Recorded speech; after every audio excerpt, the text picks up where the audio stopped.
राम राम। मैं हूँ राम के किसान चैनल में आपका बहुत बहुत स्वागत है। किसान भाइयों, आज हमारे बीच कृषि विशेषज्ञ मिस्टर आशीष तिवारी जी उपस्थित हुए हैं। आज हम इनके साथ मिलीबग कीट पर विस्तृत चर्चा करेंगे। वीडियो प्रारंभ करने से पहले आप अपने चैनल को सब्सक्राइब अवश्य करें, साथ ही बेल आइकन भी अवश्य दबाएं ताकि इसी प्रकार की महत्वपूर्ण जानकारियाँ आप तक समय पर पहुँच सकें। चलिए चर्चा को प्रारंभ करते हैं। तो नमस्कार। जैसा कि हमारे साथी ने आपको बताया कि मैं आज मिलीबग के ऊपर आपको विस्तृत जानकारी दूंगा। मिलीबग एक सामान्य कीट है जो कि सामान्यतः हर फसल में लगता है, चाहे वो किचन गार्डनिंग में जो हम घर में सब्जियां लगाते हैं, फूल पौधे लगाते हैं, घर के बाहर घर के अंदर, इंडोर आउटडोर प्लांट सारे जो भी हैं सभी में लगता है। इसके साथ साथ कपास, काजू और अन्य बहुत सारी फसलें हैं जिनको वो बहुत अधिक क्षति पहुंचाता है। पौधा जब मिलीबग का उस पर कम प्रभाव होता है तब थोड़ा उसका नियंत्रण हम कर सकते हैं। ज़्यादा प्रभाव जब होता है तो पौधा सूखने लगता है। तो ये मिलीबग सामान्यतः हर जगह आपको देखने को मिल जाता है। समस्या एक है, लोग बहुत इसके लिए परेशान भी रहते हैं। हेमीप्टेरा ऑर्डर का कीट है कि इसकी फैमिली स्यूडोकोक्सिडाई है तथा इसका वानस्पतिक नाम फिनोकोकस सोलनैप्सिस है। ये पॉलीफेगस कीट है, अर्थात ये लगभग सभी फसलों में इसका प्रकोप देखने को मिलता है। इसके जीवन चक्र को हम समझते हैं। ये अपना जीवन चक्र पौधे पर ही व्यतीत करके पूरा करता है। इसकी मादा लगातार 2 सप्ताह तक लगभग 300 से 600 अंडे देती है। उन अंडों से जो निम्फ निकलते हैं वो लगभग 2 से 3 सप्ताह में बड़े हो जाते हैं और बड़े होकर वो अपने जीवन चक्र को पूरा करते हैं। मादा जो है वो अंडे देने के पश्चात उसकी मृत्यु हो जाती है।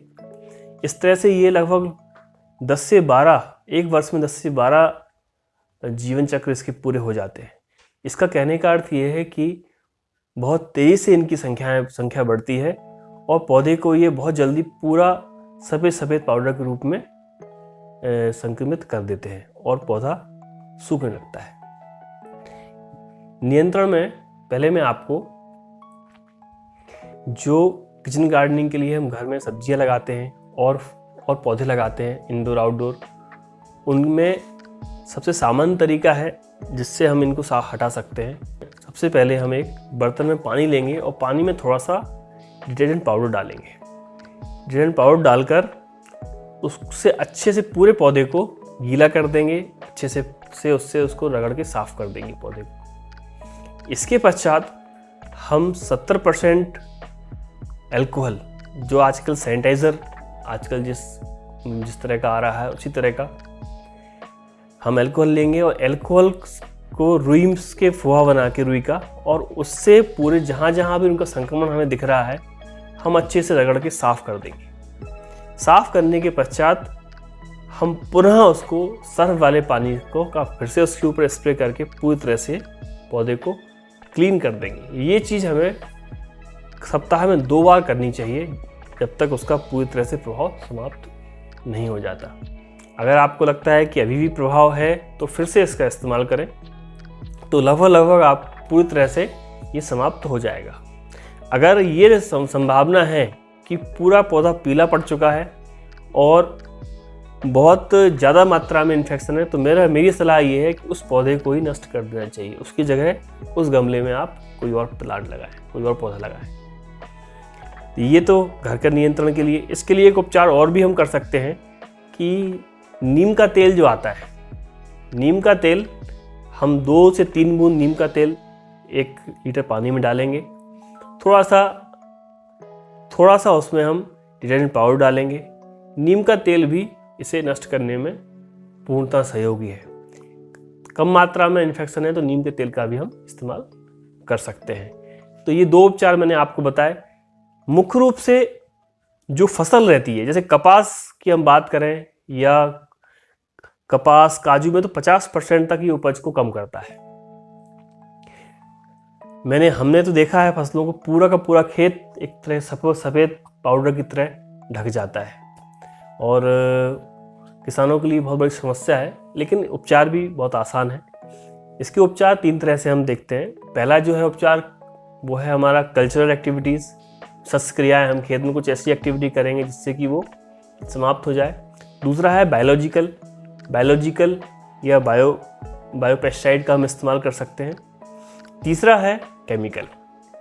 तो अगर कम है, शुरुआती अवस्था में हम खेत में जाते हैं, शुरुआत से ही अगर हम ध्यान रखें कि हमें खेत को मिलीबग से बचाना है, तो सबसे पहले कल्चरल एक्टिविटी हम करेंगे।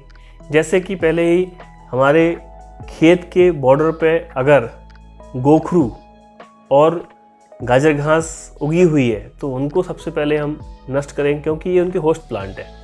अगर आपके खेत में कपास या ओक की फसल नहीं है और उस समय अगर आपकी मेड़ पर घोकरू और गाजर घास लगी हुई है, तो ये दोनों पौधों पर ही जाके अपना जीवन चक्र पूरा करेंगे। जैसे ही आप खेत में फसल लगाएंगे, ये वहाँ से आपके खेत में की फसल पर शिफ्ट हो जाएंगे और वहाँ नुकसान चालू कर देंगे। ये करना। इसके अलावा कुछ वैरायटीज़ आती हैं। हम जब वैरायटी का चयन करेंगे, चाहे कपास हो या और फसल, तो हम कोशिश करें कि इस तरह की वैरायटी का चयन करें जिससे कि हमें रोग का प्रभाव कम हो खेत में। इसके बाद अगर आपको लगता है कि हमें कुछ पौधे आसपास हम लगा सकते हैं, तो बॉर्डर पर हम बाजरा, ज्वार, अरहर, इस तरह की फसल का बॉर्डर क्रॉपिंग करें। बॉटनिकल और बायोलॉजिकल कंट्रोल में हम कई विधियों से नियंत्रित कर सकते हैं। पहला है नीम सीड एक्सट्रैक्ट। नीम ऑयल दोनों को हम लेके डिटर्जेंट मिला के 1 लीटर पानी में इसको घोलते हैं। इस तरह से हम इसका स्प्रे खेत में कर सकते हैं। दूसरा है नीम ऑयल 50 ml, फिश ऑयल, दोनों को लेकर भी हम खेत में इस्तेमाल कर सकते हैं। ये दोनों उपचार प्रारंभिक अवस्था के लिए है। जब प्रारंभ में जब खेत में जाते हैं, कुछ हल्का फुल्का आपको पौधे पर उसका संक्रमण दिखता है। आपने 50 पौधे देखे, तो अगर 1-2 पौधों पर अगर उसमें संक्रमण आपको दिख रहा है, तो आप इस कंडीशन में इसका इस्तेमाल कर सकते हैं। पौधे पर भी कम मात्रा में अगर है, तब अधिक मात्रा में है तो इससे इसका नियंत्रण नहीं हो पाएगा। हम बायोलॉजिकल में लेडी बीटल का इस्तेमाल करके कर सकते हैं। एक पौधे पर 10 बीटल्स को हम छोड़ते हैं, जिससे वो बीटल्स जो है पौधे पर बग्स को खा लेते हैं और उसे नष्ट कर देते हैं। इसके अलावा बायोलॉजिकल में बेवेरिया बेसियाना का भी इस्तेमाल हम कर सकते हैं। बेवेरिया बेसियाना जो है स्प्रे करने पर फंगस के रूप में जम के उसे नष्ट कर देगा। इसके अलावा बेवेरिया बेसियाना जैसा वर्टिसिलियम स्पीसीज़ का भी इस्तेमाल भी हम कर सकते हैं। ये हमें एक बहुत अच्छा नियंत्रण देंगे। बस ये सावधानी ये बरतना है कि पौधे में नमी अधिक हो, 60% से अधिक नमी हो, अर्थात सुबह और शाम को हम इसका उपयोग करें। इसका प्रभाव अच्छा आपको देखने को मिलेगा।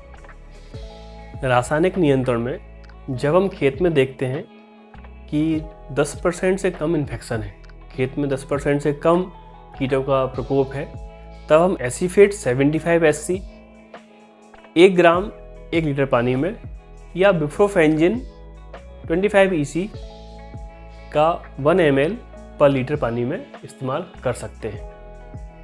अगर संक्रमण 10% से अधिक है, तो क्विनोलफॉस 25 EC 5 ml पर लीटर,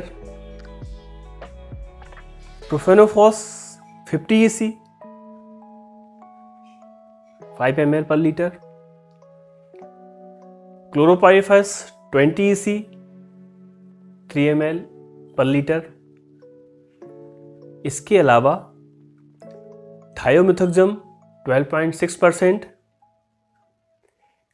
प्लस लैम्डा साइलोथ्रिन 9.5% 80 ग्राम प्रति 15 लीटर या 5 से 6 ml पर लीटर का इस्तेमाल हम कर सकते हैं। इन सभी विधियों को अपनाकर हम मिलीबग का नियंत्रण कर सकते हैं। जानकारी कैसी लगी हमें कमेंट करके बताएं और साथ साथ हमारे चैनल को सब्सक्राइब करें और बेल आइकन दबाएं।